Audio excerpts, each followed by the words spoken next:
നമസ്കാരം. നാനയുടെ മദ്രാസ് ലേഖകനായി നാന തുടങ്ങി 2-3 മാസം കഴിഞ്ഞപ്പോഴത്തേക്കും മദ്രാസ് ലേഖകനായിട്ട് മധുവയ്പ്പനെ പോസ്റ്റ് ചെയ്തു. മധുവയ്പ്പന മദ്രാസിലെത്തി സിനിമാക്കാരെയൊക്കെ പരിചയപ്പെട്ട് അവരുടെ അഭിമുഖങ്ങളെടുത്ത് ഇങ്ങനെ നടക്കുന്ന കാലത്ത് വയലാർ രാമവർമ്മയെ അദ്ദേഹം പോയി കണ്ടു. അതിനെക്കുറിച്ച് വളരെ വിശദമായി മധുവയ്പ്പന പറഞ്ഞിട്ടുണ്ട്.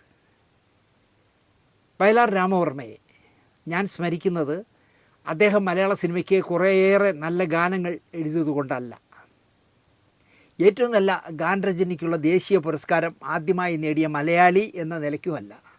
അച്ഛനും ബാപ്പിയും എന്ന ചിത്രത്തിലെ മനുഷ്യൻ മതങ്ങളെ സൃഷ്ടിച്ചു എന്നുള്ള പാട്ടിനാണല്ലോ ആദ്യമായിട്ട് മലയാളത്തിന് ഗാനരചനയ്ക്കുള്ള ദേശീയ അവാർഡ് കിട്ടുന്നത്.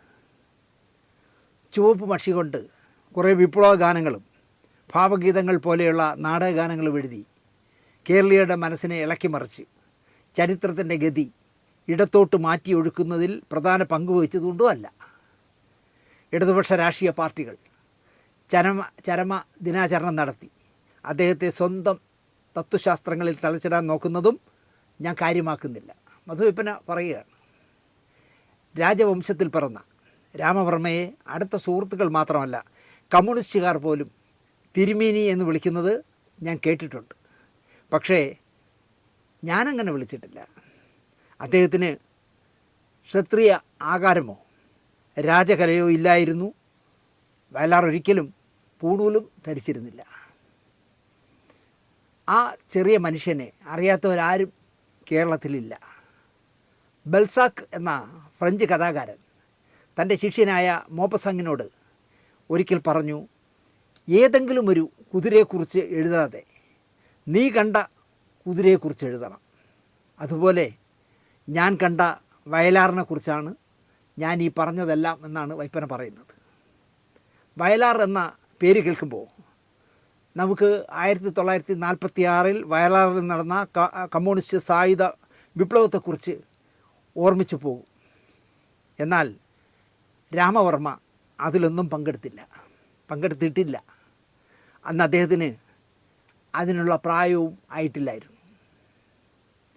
വയലാർ ഗർജിക്കുന്നു എന്ന കവിത എഴുതിയത് പോലും വയലാറല്ല, പി ഭാസ്കരനാണ്. പിന്നെയും കുറേ വർഷങ്ങൾ കഴിഞ്ഞ ശേഷമാണ് ആദ്യം ONVയും പിന്നീട് രാമവർമ്മയും പടപ്പാട്ടുകൾ എഴുതി തുടങ്ങുന്നത്. ഞാൻ ആദ്യമായി വയലാർ രാമവർമ്മയെ കാണുമ്പോൾ അദ്ദേഹം മലയാള സിനിമയിലെ അതികായകന്മാരിൽ ഒരാളായി വളർന്നു കഴിഞ്ഞിരുന്നു. അക്കാലത്ത് മലയാളത്തിലെ ഒരു വർഷം 40ഓളം ചിത്രങ്ങളാണ് നിർമ്മിക്കപ്പെട്ടിരുന്നത്. അതിൽ പകുതി എണ്ണത്തിലെങ്കിലും ഗാനങ്ങൾ എഴുതിയിരുന്നത് വയലാറായിരുന്നു. ഒരു ചിത്രത്തിൽ കുറഞ്ഞത് 5 പാട്ടെങ്കിലും കാണുകയും ചെയ്യും. 2ാം സ്ഥാനം ശ്രീകുമാരൻ തമ്പിക്കായിരുന്നു. അക്കാലത്ത് സംവിധാന നിർമ്മാണ രംഗങ്ങളിലേക്ക് തിരിഞ്ഞിരുന്ന പി ഭാസ്കരൻ വല്ലപ്പോഴുമേ ഗാനങ്ങൾ എഴുതിയിരുന്നുള്ളൂ. പി ഭാസ്കരൻ മാഷ് സംവിധാനം ചെയ്ത സിനിമയ്ക്ക് തിരക്കഥയും ഗാനങ്ങളും ശ്രീകുമാരൻ തമ്പി സാറിനെ കൊണ്ട് എഴുതിച്ചിട്ടുണ്ട്, ഭാസ്കരൻ മാഷ് എഴുതാതെ. ഇടയ്ക്ക് ONV കുറുപ്പ് ബാലമുരളി എന്ന തൂലികാ നാമത്തിൽ എഴുതിക്കൊണ്ടിരുന്നു. കുമാരസംഭവമൊക്കെ ചെയ്യുമ്പോൾ ബാലമുരളി എന്നാണ് പേര്. കാരണം അന്ന് സർക്കാർ ജോലിയുള്ളവർ, ശമ്പളം വാങ്ങുന്നവർ ഇത്തരം കാര്യങ്ങൾ ചെയ്യാൻ പാടില്ലായിരുന്നു. മിക്കവാറും എല്ലാ വർഷവും സംസ്ഥാന അവാർഡ് ലഭിച്ചിരുന്നത് വയലാറിനാണ്. ശരിയാണ്, 1946 അല്ല 1969 സംസ്ഥാന സർക്കാർ സിനിമകൾക്ക് അവാർഡുകൾ നൽകാൻ തീരുമാനിക്കുന്നത്. ആദ്യ അവാർഡ് കമ്മിറ്റിയിൽ CI പരമേശ്വരൻ പിള്ളയായിരുന്നു അധ്യക്ഷൻ. Kainikkara Padmanabhapillai, P Kesavadev, Chirakkal Balakrishnan Nair, K Balakrishnan, Kampissery Karunakaran, K Krishnan, Mrs KM Mathew, V Abdulla, M Divakaran എന്നടങ്ങിയ 10 അംഗ ജൂറിയായിരുന്നു ആദ്യത്തെ അവാർഡ് നിശ്ചയിച്ചത്. അടിമകളും കടൽപ്പാലവും മൂലധനവും നദിയും കൂട്ടുകുടുംബവും കള്ളിച്ചെല്ലമയും ഒക്കെ ഉണ്ടാഞ്ഞിട്ടും മികച്ച ചിത്രമായി മെറിലാൻഡിൻ്റെ പി സുബ്രഹ്മണ്യത്തിൻ്റെ കുമാരസംഭവം തിരഞ്ഞെടുത്ത് വിവാദമുണ്ടാക്കിയ, ആദ്യ അവാർഡിൽ തന്നെ വിവാദമുണ്ടാക്കിയ കമ്മിറ്റിയാണല്ലോ ഇത്. കുമാരസംഭവത്തിനായി സംഗീതം നൽകിയ G ദേവരാജനാണ് ആദ്യത്തെ സംഗീത സംവിധായകൻ്റെ പുരസ്കാരം നേടിയത്. കുമാരസംഭവത്തിലും വയലാർ പാട്ടുകൾ എഴുതിയിരുന്നു. എന്നാൽ നദിയിലെയും കടൽപ്പാലത്തിലെയും ഗാനങ്ങൾക്ക് വയലാറിനായിരുന്നു പുരസ്കാരം. പിന്നെ 6 വർഷം കൂടിയേ വയലാർ ജീവിച്ചിരുന്നുള്ളൂ. 3 തവണ, ഈ 6 വർഷത്തിനിടയിൽ 3 തവണ കൂടി അദ്ദേഹം തന്നെ മികച്ച ഗാനരചയിതാവായി മാറി കഴിഞ്ഞ 7 വർഷത്തിനിടയിൽ. അപ്പോൾ 7 വർഷത്തിനിടയിൽ 4 തവണ അദ്ദേഹമാണ് അവാർഡ് വാങ്ങിയത്. 1972, 74, 75. പി ഭാസ്കരൻ, ONV, ശ്രീകുമാരൻ തമ്പി എന്നിവർ ഓരോ തവണ ഇതിനിടയിൽ അവാർഡ് നേടി. കവിതകളിലൂടെയും SSLCക്ക് ഉപപാഠപുസ്തകമായി പഠിപ്പിച്ച പുരുഷാന്തരങ്ങളിലൂടെ എന്ന യാത്രാ വിവരണത്തിലൂടെയും നാടക സിനിമ ഗാനങ്ങളിലൂടെയും മാത്രം അറിഞ്ഞിരുന്ന വയലാർ മദ്രാസിൽ ചെന്ന ഉടനെ അദ്ദേഹത്തെ പറ്റിയുള്ള ചിത്രം അത്ര സുന്ദരമായിരുന്നില്ല. ഈ സിനിമയ്ക്കും നാടകത്തിനൊക്കെ പാട്ട് എഴുതിയിരുന്ന, അല്ലെങ്കിൽ നേരത്തെ പറഞ്ഞതുപോലെ എന്താ പറയുക, കവിതകളൊക്കെ എഴുതിയിരുന്ന വയലാറിനെക്കുറിച്ച് വൈപ്പന മദ്രാസിലെത്തുമ്പോൾ കേട്ട വാർത്തകളൊന്നും നല്ലതായിരുന്നില്ല. ചില ചിത്രങ്ങളിൽ ഗാനങ്ങൾ എഴുതിയിട്ടുള്ള ഡോക്ടർ പവിത്രൻ വയലാറിൻ്റെ സ്വകാര്യ ജീവിതത്തെക്കുറിച്ചും അദ്ദേഹം ആദ്യമായി എഴുതിയ സിനിമാ ഗാനം പാടിയ ഗായികയുമായിട്ട് അദ്ദേഹത്തിനുണ്ടായിരുന്ന അടുപ്പത്തെക്കുറിച്ചുമൊക്കെ പറഞ്ഞു തന്നതെല്ലാം വിശ്വസിച്ചവനായിരുന്നു മധുവൈപ്പന. അതിനുശേഷം ഉയർന്നു വന്ന ഗാനരചയിതാവ് വയലാറിൻ്റെ അമിതമായ മദ്യപാനത്തെക്കുറിച്ചും മറ്റും പൊടിപ്പും തൊങ്ങലും വച്ച് പറഞ്ഞതും മധുവൈപ്പന വിശ്വസിച്ചു.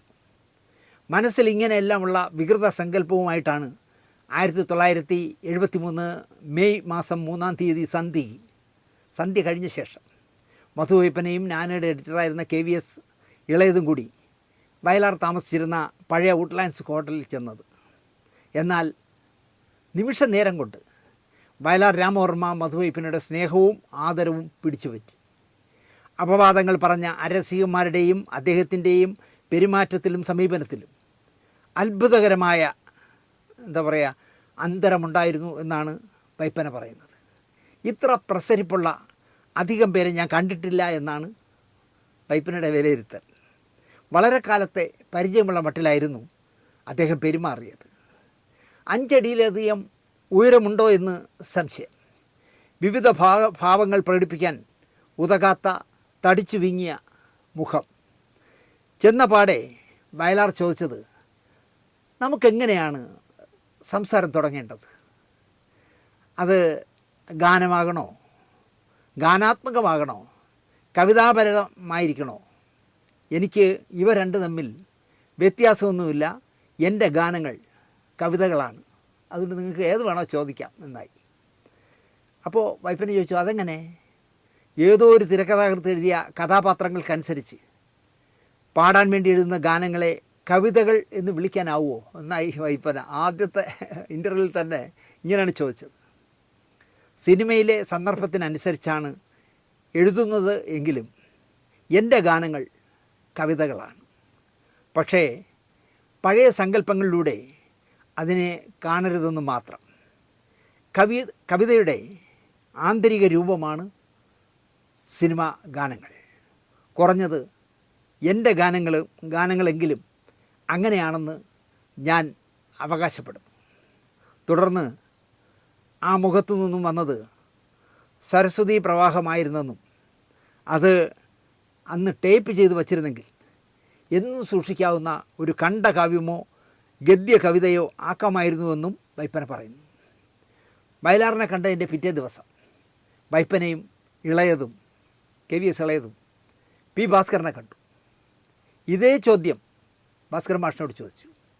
വയലാർ പറഞ്ഞതിന് നേരെ കടകവിരുദ്ധമായ അഭിപ്രായമാണ് ഭാസ്കരൻ മാഷ് പറഞ്ഞത്. സിനിമാ ഗാനം വെറും വിൽപ്പന ചരക്കാണെന്നും അത് കവിതയുമായി യാതൊരു ബന്ധവുമില്ല എന്നും ഭാസ്കരൻ മാഷ് തുറന്ന് പറഞ്ഞു. ഈ വിഷയം നാനയിൽ ഒരു തുടർ സംവാദമാക്കി മാറ്റി വൈപ്പന. നാന തുടങ്ങിയിട്ട് കഷ്ടിച്ച് 6 മാസമാകുന്നതേ ഉള്ളൂ. താരങ്ങളുടെ കൊച്ചു വർത്തമാനത്തിനും സ്തുതിയും മാത്രമല്ലാതെ നിലവാരമുള്ളതും നൽകണം എന്നാഗ്രഹിച്ചു വൈപ്പന. മഹാകവി G. ശങ്കരക്കുറുപ്പ്, മഹാകവി P. കുഞ്ഞിരാമൻ നായർ, പ്രൊഫസർ ജോസഫ് മുണ്ടശ്ശേരി, സാഹിത്യപരഫലം പ്രൊഫസർ M. കൃഷ്ണൻ നായർ, തിരുനെല്ലൂർ കരുണാകരൻ അടക്കമുള്ള കവികൾ, തമിഴ്, തെലുങ്ക്, കന്നഡ സിനിമകളിലെ ഗാനരചയിതാക്കളൊക്കെ നാനയുടെ ഈ ചർച്ചയിൽ പല ലക്കങ്ങളിലായി സഹകരിച്ചു. ഇതോടെ വയലാറും വൈപ്പനയും മാനസികമായി അടുത്തു. വൈകുന്നേരങ്ങളിൽ വയലാറിൻ്റെ ഹോട്ടൽ മുറിയിലേക്ക് വൈപ്പന നിത്യസന്ദർശകനായി. വൈപ്പനയെ നീ എന്നും എടാ എന്നുമൊക്കെ വിളിക്കാൻ വയലാർ ആരംഭിച്ചു.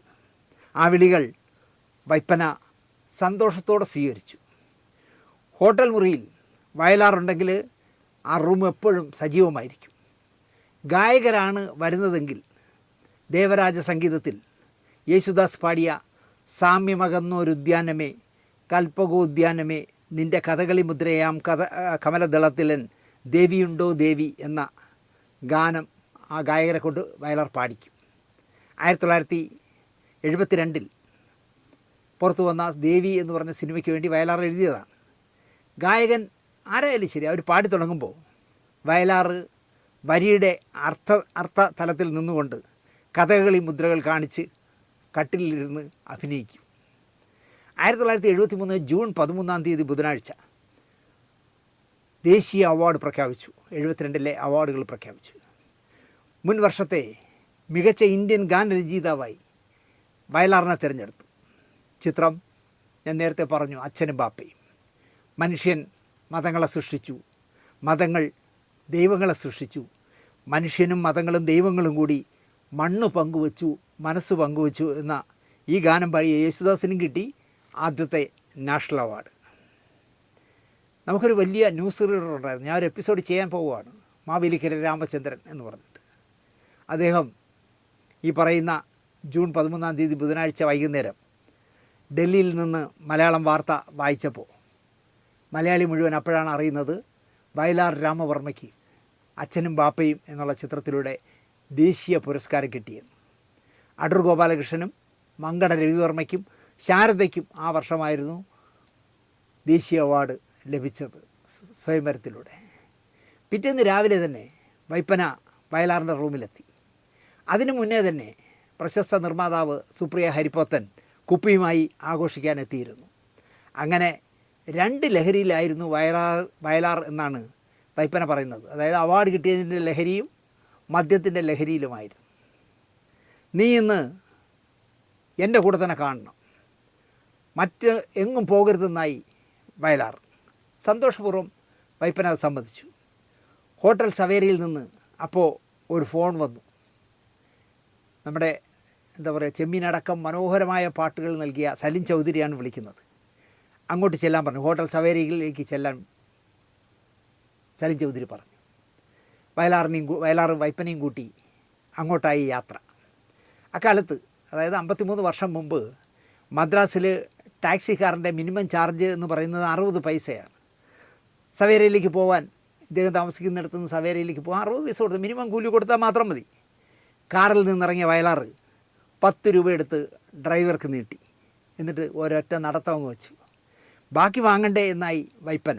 വേണ്ടടാ, അതവൻ ഹോട്ടലിൽ കൊണ്ടുവന്ന് തന്നോളും എന്ന് പറഞ്ഞിട്ട് പുള്ളി പോയി.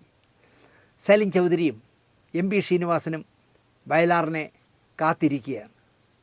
3 മഹാപ്രതിഭകൾക്കിടയിൽ സിനിമാ പത്രപ്രവർത്തകൻ മാത്രമായ മദ്യപിക്കാത്ത വൈപ്പനയും. 3 കമ്മ്യൂണിസ്റ്റുകൾ എന്ന് പറയുന്നതായിരിക്കും ശരി. അവിടേക്ക് സംവിധായകൻ ഭീം സിംഗ് എത്തി. ഉത്തരേന്ത്യക്കാരനാണല്ലോ ഭീം സിംഗ്, നമ്മുടെ സുകുമാരി ചേച്ചിയുടെ ഭർത്താവ്. ഭീം സിംഗിനെ കണ്ടതും വയലാർ കൂളായി പറഞ്ഞു, I must kill somebody today, not സലിന്ദ, നോട്ട് MBS, നോട്ട് മധു. അപ്പോൾ ബാക്കിയുള്ളത് ഭീം സിംഗ് എന്ന ഉത്തരേന്ത്യക്കാരൻ മാത്രമാണ്. സ്ഥലം പന്തിയല്ല എന്ന് തോന്നിയപ്പോൾ ഭീം സിംഗ് പതുക്കെ സ്ഥലം വിട്ടു. അപ്പോൾ അടുത്ത ആളെത്തി. വയലാറിൻ്റെ കടുത്ത ആരാധകനാണ്. ഒരാൾ അദ്ദേഹത്തെ കാണാൻ വന്നു. തടിച്ച ഒരു മധ്യവയസ്കൻ, ആലുവക്കാരനാണ്, സ്വന്തമായി സ്വർണ്ണക്കട നടത്തുന്ന ആളാണ്. ഇന്നലെ വൈകുന്നേരം റേഡിയോയിൽ വാർത്ത കേട്ട ഉടനെ ആലുവയിൽ നിന്ന് വിട്ടതാണ് മദ്രാസിലേക്ക്. സന്ധ്യയ്ക്ക് എത്തിയിരിക്കുകയാണ്. അദ്ദേഹത്തിൻ്റെ പേര് ചീരൻ. ചീരൻ മുണ്ടിൻ്റെ മടിക്കുത്തഴിച്ചു. അയാൾ ഒരു കടലാസ് പൊതി മടിയിൽ നിന്നെടുത്തു. എന്നിട്ട് ബഹുമാനപൂർവ്വം അത് തുറന്നു. തൻ്റെ പ്രിയപ്പെട്ട കവിക്ക് കൊടുക്കാൻ ഒരു സമ്മാനം കൊണ്ടുവന്നിരിക്കുകയാണ് ഒരു വലിയ സ്വർണ്ണമാല. ചുരുങ്ങിയതൊരു 10 പവൻ വരാമെന്ന് വൈപ്പനയ്ക്ക് തോന്നി. അയാൾ ആ മാല വയലാറിൻ്റെ കഴുത്തിൽ അണിയിക്കാനായി കുനിഞ്ഞു. എനിക്ക് സ്വർണം വേണ്ട. ഇടലും തടയലും ഒക്കെയായി ചെറിയൊരു ഗുസ്തി തന്നെ നടന്നു എന്നാണ് വൈപ്പന പറയുന്നത്. അത് അവസാനം ചീരൻ കരയുന്നതിലേക്ക്, ആരാധകൻ കരയുന്നതിലേക്ക് എത്തി. കൂടെയുള്ള മൂവരും വയലാറിനോട് തടയുന്നത് ശരിയല്ല, അദ്ദേഹം മാല ഇടട്ടെ എന്നായി. പിന്നെ വേണ്ട എങ്കിലേ പിന്നെ നമുക്കതങ്ങ് ഊരി മാറ്റാമെന്നേ, ഇപ്പോൾ എന്തായാലും അയാൾ ആരാധകൻ ഇടട്ടെ എന്നായി 3 പേരും. വയലാർ സമ്മതിച്ച് കഴുത്ത് നീട്ടി. കരയാൻ പോയ ചീരൻ ചിരിച്ചു. സന്തോഷവാനായി ചീരൻ വൈപ്പനയുടെ അടുത്ത് വന്നിരുന്നു മാലയിട്ടിട്ട്. വൈപ്പന ചെവിയിൽ തിരക്കി, എത്രയുണ്ട് ഈ മാല എന്ന് ചോദിച്ചു. അയാൾ വളരെ കൂളായിട്ട് പറഞ്ഞു, 14 പവൻ. ഇപ്പോഴത്താണെങ്കിൽ 14 ലക്ഷം രൂപ. ആലോചിച്ച് നോക്കിയേ. ഒരാരാധകൻ ആലുവയിൽ നിന്ന് റേഡിയോ കേട്ടിടാൻ അടുത്ത ട്രെയിനോ ബസ്സോ പിടിച്ച് വന്നതാണ് മദ്രാസിൽ. ഈ 14 പവൻ്റെ ജ്വല്ലറി കിടന്നൊരു വലിയ മാല എടുത്തുകൊണ്ടൊക്കെ വന്നു. നന്ദി, നമസ്കാരം.